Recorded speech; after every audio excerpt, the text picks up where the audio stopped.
I have a phone right here that I need because I know that our audience is very interested in what you have to say. So let's just look at the first question. So what advice would you give to someone who's getting started in your field? Don't be afraid to explore. Don't be afraid to be a little weird, to do things that, aren't structured that you learn in school. Break the boundaries. Get out of that comfort zone. And that's where you really find your creativity. And I would have to say it's just practice and practice and practice. A lot of people, they say, I'm going to be this, I'm going to do that. They don't put in the work. If you put in the work, I guarantee that you will be something special. If you're focused, you can get a lot done. All the time. So the next question is, how do you break down getting work as a visual artist? Like, can you just, I guess they want you to be more intricate into how you do it. Into how I do it? Yeah. Okay, well first, you can't just go ahead and start creating. You really need to think out the assets and like draw out a storyboard almost, right? So you start with a sketch that you hear in a song, an idea like, oh, you're seeing triangles. Okay, now what do you want to do with the triangles? Do you want colorful triangles? Do you want to make patterns? And that's when you start sketching on your book.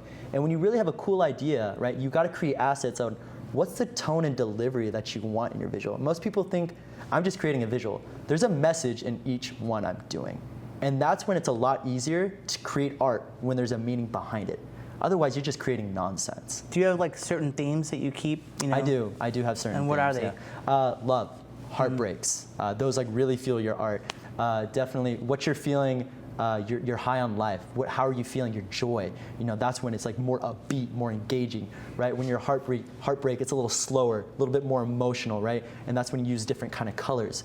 Color palettes come into play too with emotion and tone and delivery. So once you figure that out, you can create a lot of endless content that's like really I noticed cool. you do like a lot of that crescendo, like it crescendos up and then all of a sudden explodes. Explodes. I love that. Great, fast. When you you had the build up, right? And then when the drop happens, who knows what's gonna happen? That's just all of your emotions are pouring out visually. I love it. It's just amazing.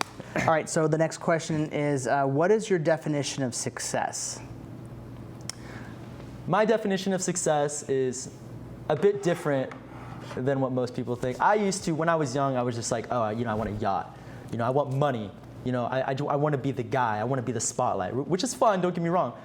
My version of success is bringing my friends and family up with me, okay? There's no point of success, and like I've learned this, like this last year, if you're gonna do it alone, okay?